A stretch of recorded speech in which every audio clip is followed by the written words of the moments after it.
Welcome to a Gallen of Questions. My name is Pat Gallen, and today's guest is a guy who happens to play for two professional teams here in Philadelphia. He is a star from our own backyard, one of the greatest lacrosse players ever, I guess we could say. He plays for the Waterdogs in the PLL, plays for the Wings in the NLL.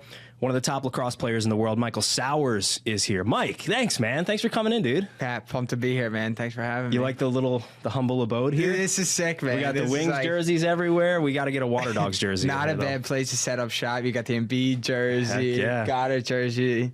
It's not a bad spot, man. Yeah, thank you. I appreciate that. So you're a local guy, Upper Dublin. Dresher is where you grew up. Yep. How did you? Because what's funny is I grew up in Philly, so I grew up in Northeast Philly, and I don't think I touched a lacrosse stick until I was like 18 years old. Yeah. And just a few miles away, like there's this hotbed of lacrosse. So how did you end up playing the game? Like what brought you to it? Well, I mean, it's an interesting point because one of the things that we're trying to do is bring the game to the inner cities. Yeah. And I think it's like very urban versus suburban. And being a suburbs kid, I grew up literally with a stick in my hand. My dad actually coached. So for as long as I can remember, I grew up with a lacrosse stick in my hand in the spring, and then he also coached high school football. Okay. So a football in my hand in the fall. And just growing up in those locker rooms, I think I fell in love with the game in part because of the skill aspect of it. Sure. But also just being around those high school teams, like you just feel like the camaraderie. And just I remember at an early age, like, man, like I want to make this kind of my life, you know, like I love this. I love the sport, but I also love what comes with it, you know. When do you think you knew that was the path you would take, was lacrosse? I think as early as you could write down what you wanted to be when you grew Right. up.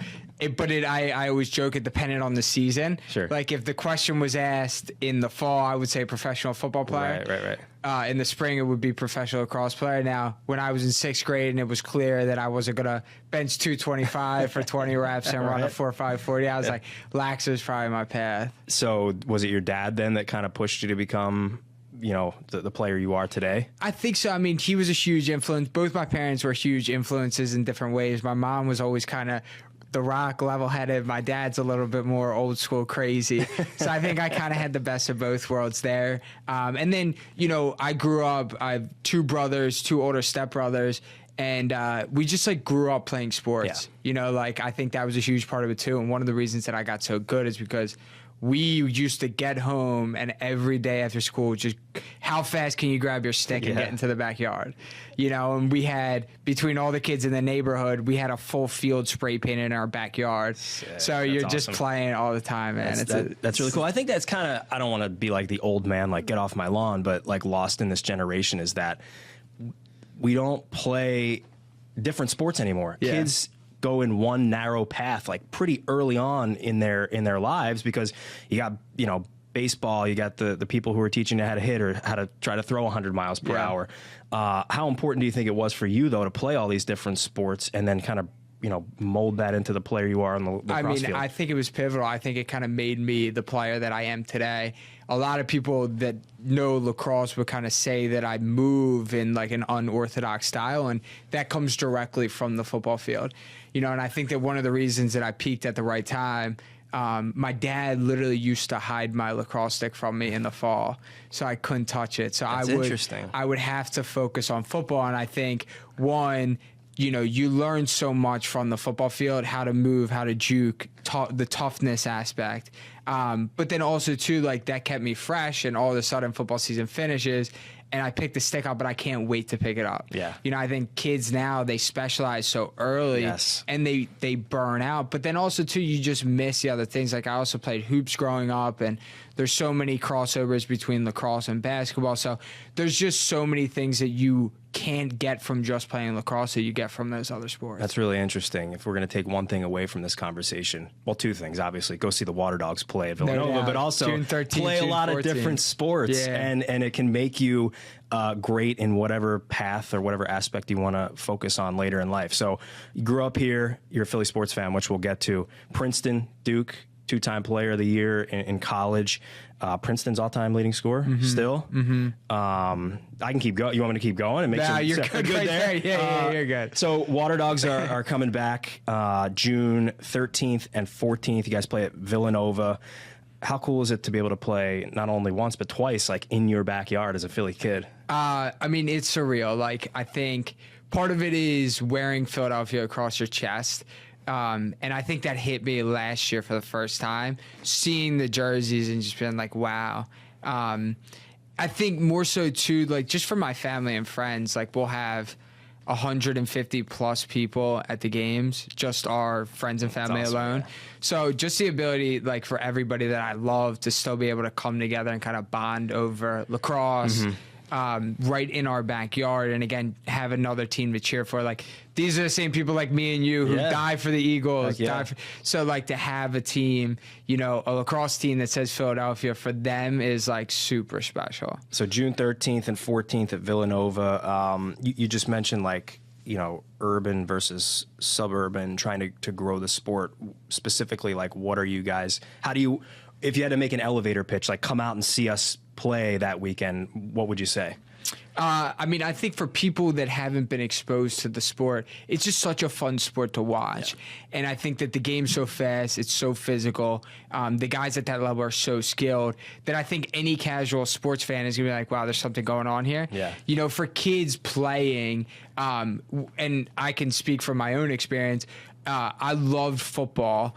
The games are the best. Football practices suck. You know, like lacrosse, the thing that's fun about lacrosse is you're always trying something new. It's like basketball. Like every time you have a basketball in your hand, like you can do something new. Lacrosse is the same way. Like the skill aspect allows you to, like, you never hit your ceiling. Yeah. You know, so I think that that's the cool, unique part of the game. Don't let the coaches in your life hear that. No, without a doubt. The practice stinks. You don't want anyone to know that. I tell my dad straight up, don't worry. I'm sure you told him back in the day, too.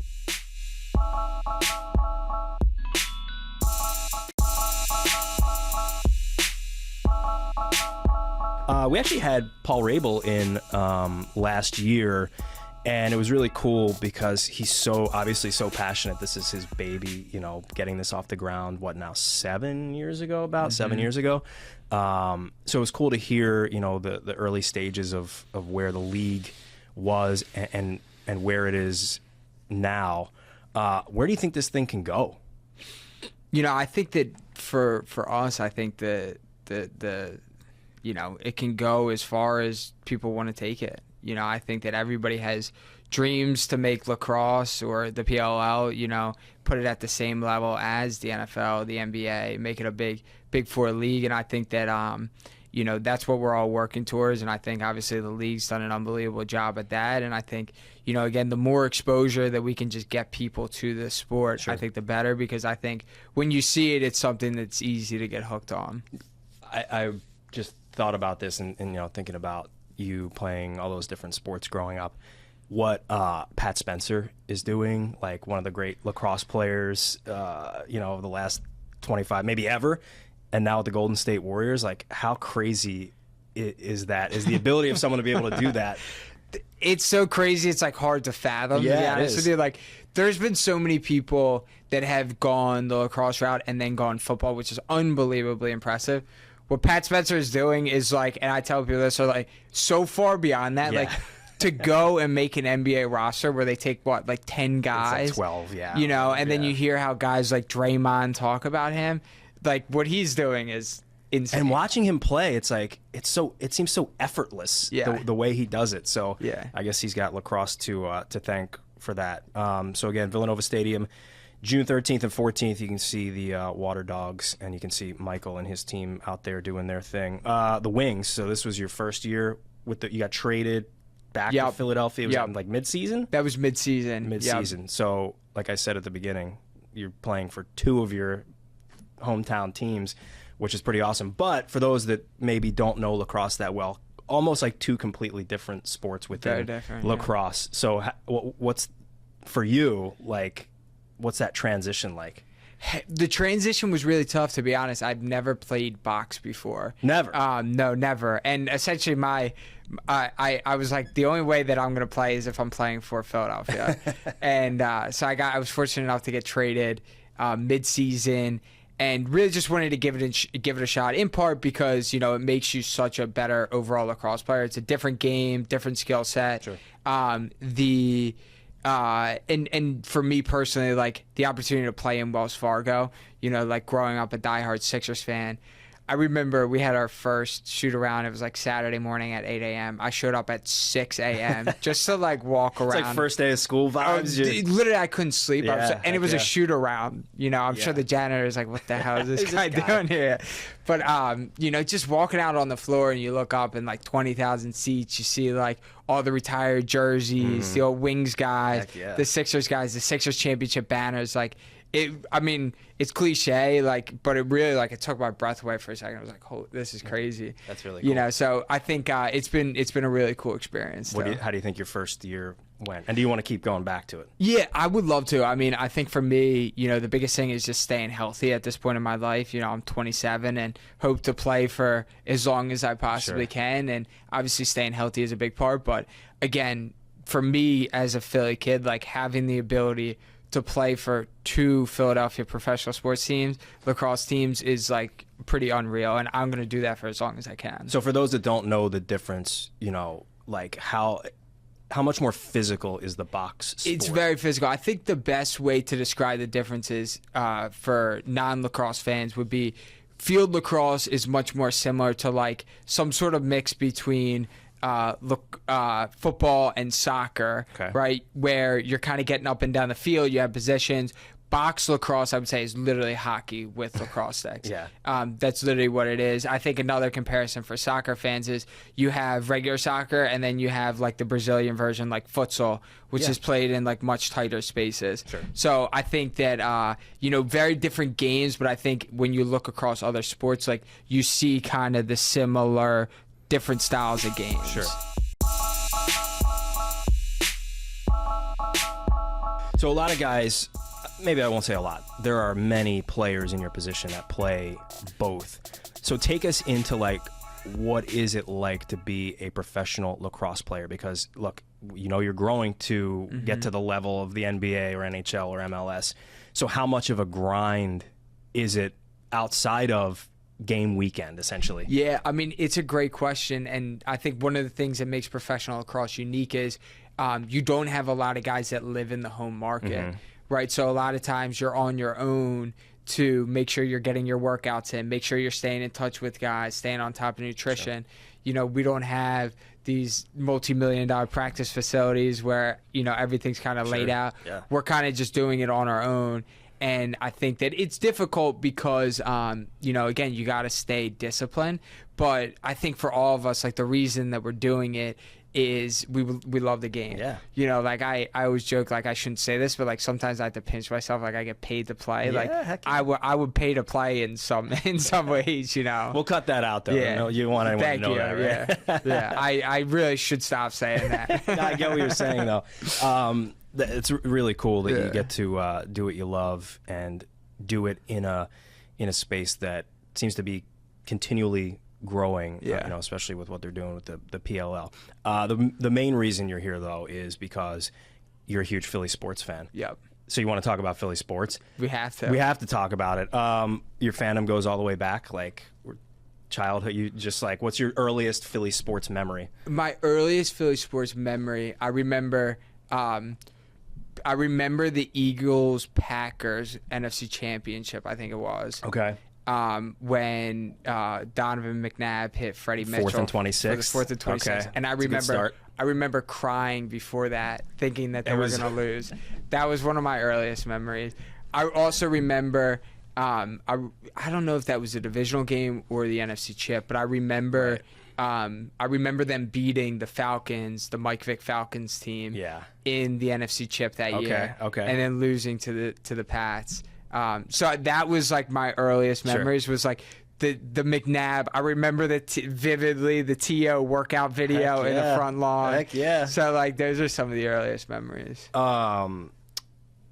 We've had a good run here over these like the last decade with the Eagles going to 3 Super Bowls, winning two now in the last couple of years. What was it like for you this past year, but also 2018 when they won that first Super Bowl? I think the 2018 one I think was the most special because, and I think what's interesting about these Eagles Super Bowls is like you're taking down dynasties. You know, like the dynasty killers. But I think just like winning the way that we did, beating Brady, Belichick, the strip sack. I was in Princeton at the time, and we drove from Princeton to Broad after the game. Heck yeah. And I think we had practice at like 9 a.m. the next day, and we were just like, there's going to be practice every day. Sure. You can only win the Super Bowl one time. Exactly. Right? And we were like, first time. We don't know if we're ever getting this again, for the rest of our lives. Yeah. Like, we have to experience this. And I remember just being down in the streets, and like it was mayhem. Like cops getting in on the action. Like I've never seen the city more happy, and it was just like such a cool moment. What were we doing for this last one? This last one, I felt, to be honest with you, I felt like because it was such a blowout, like you never really got into the game that much. Right. It was almost like you're waiting for Mahomes to like show up, Sure. And he never did. So like, I mean, we were out on Broad Street with like 4 minutes left in the fourth. We were like, all right, we might as well get out there and get early. a great spot. Like 40-6, why not? Exactly. We were a little bit more experienced this time around. We were like posted up, just kind of like watching the commotion. Where last time we were like in the middle of it. Right. You're a little older, a little wiser. You don't want to get right into the middle. Exactly. We were like, we'll experience this for a couple hours and we're gonna call it. But this one was just insane. I think what's so cool about this Eagles team is like they have this like young core, and like there's just this energy. I think it was similar to like the Vic, D-Jacks, shady teams where like they have like a swagger to them. Sure. But these guys, like Hurts is just like a winner. Right. The D is just so fun to watch. Have you been paying attention to this tush push stuff? They might take it out of the game. I have. And how does that make you feel, Michael? I mean, I think that I just think it's soft. It's like they can't stop it, so they're gonna push back against it. But I think 100% with you. Yeah, I think it's soft. Who's your favorite player of all time? My favorite Philly sports athlete of all time was AI. Sure. My favorite Eagle of all time, to be honest with you, Hurts is probably up there. Yeah? I've loved Hurts since he was at Alabama. Yeah. And I just like love his demeanor. Mm-hmm. Always have like loved watching him. And to me, like what stands apart about Hurts is just like his mental toughness. Yeah. Like that guy, his temperature does not change. And I think he's like the perfect athlete to play in Philly because like nothing phases him. It's really impressive. We don't have many that come through here because it's a difficult place to play. It is a difficult place to play. He does a great job of that. He is pretty impressive.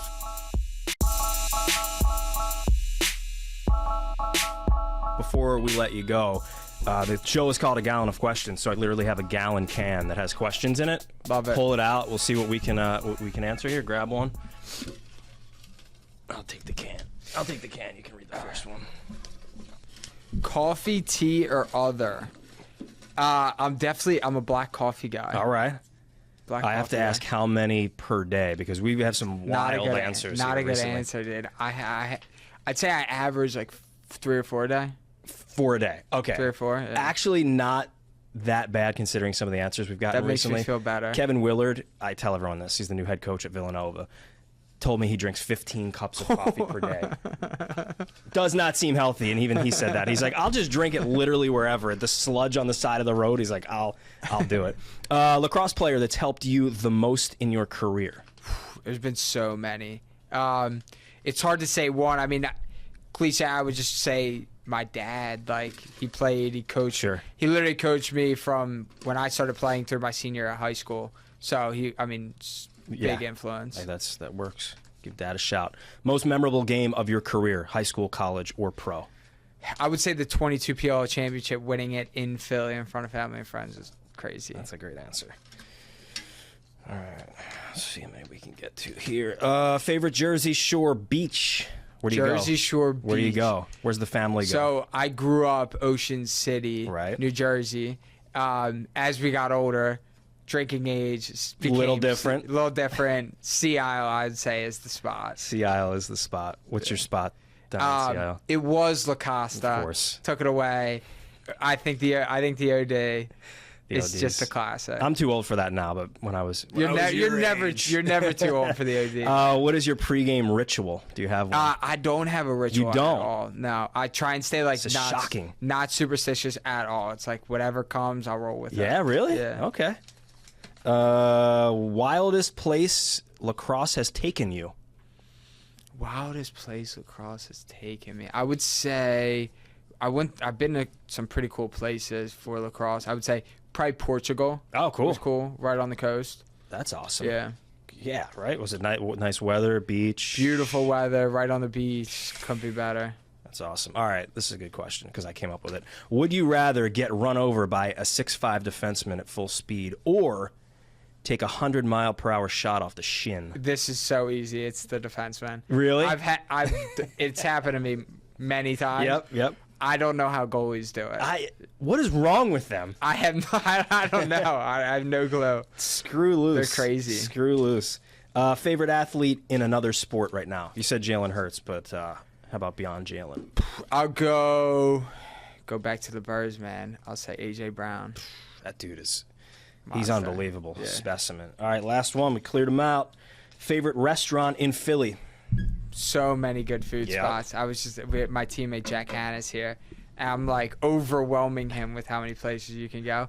I'll go cheesesteak spots. So I love Angelo's and I love Steve's. And then favorite sandwich spot in Philly is Middle Child. Yeah. Down near Jeff Hospital. Hidden Gem right Hidden there on Gems. 11th Street. That So place is good. so good. Angelo's, it's the best, man. best, There's yeah. always a line out there. So maybe I'll see you in that line sometime. 100%. Michael Sowers from the Philadelphia Waterdogs. Our time is up, my friend. That was awesome. Thanks for stopping Had a by, man. blast, Good man. luck. Thank you.